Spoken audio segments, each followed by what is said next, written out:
The Philippine president is replacing his police chief in a revamp of his cabinet. Ferdinand Marcos Jr. has also asked for resignations from the heads of firms either owned or controlled by the government.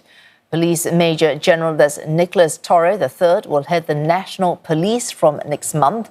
He rose to prominence in March when he led the arrest of former President Rodrigo Duterte on a warrant from the International Criminal Court. The administration has also confirmed retention of the entire economic team and the secretaries of Defense, Justice and Interior. And for more on that revamp of the Marcos cabinet, we go to Buena Bernal live in Metro Manila. Buena, we just heard who has been retained. Tell us more about that.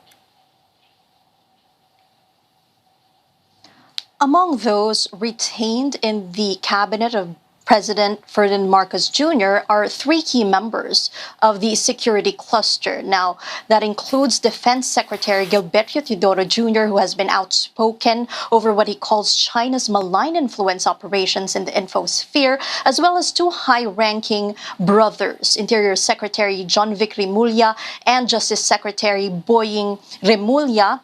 And all these officials were summoned in a Senate probe into the arrest of former President Rodrigo Duterte. Mr. Duterte is detained in an international criminal court facility in The Hague for alleged crimes against humanity over killings during his bloody drug war, both during his mayoralty in Davao City in southern Philippines and during his presidency, but only until year 2019 when the Philippines' withdrawal from the Rome Statute, which created the ICC, took effect under his order. And the Justice Secretary Remulla had defended during that hearing Mr. Duterte's arrest as legal, while the Interior Secretary Remulla questioned the Senate why it was not probing the drug war killings and instead probing the arrest of a former head of state accused of crimes against humanity.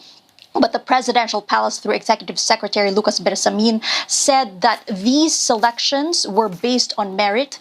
He did not say that this was linked to Mr. Duterte's arrest. However, the new police general, Major-General Nicolas Torre III, was actually involved in that, in hauling Mr. Duterte in that plane that brought him to The Hague.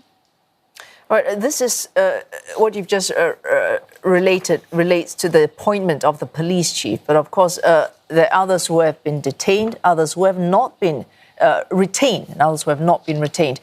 And Mr. Marcos has explained this rejigging of his cabinet as in response to recent poll results, which were perhaps a little disappointing for him. What does this reshuffle say about what Mr. Marcos wants to do in the remaining half of his term as president?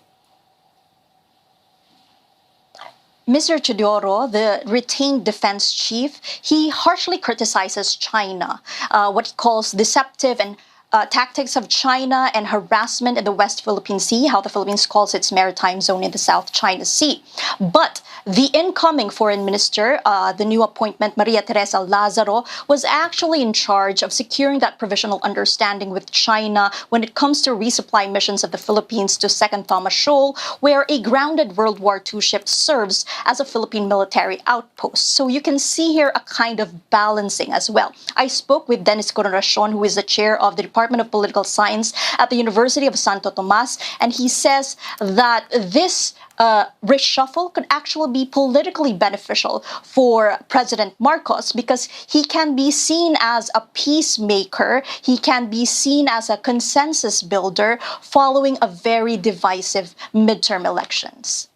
Well, thanks. Buena Bernal there talking us live with these latest moves on the reshuffling of the Philippine cabinet.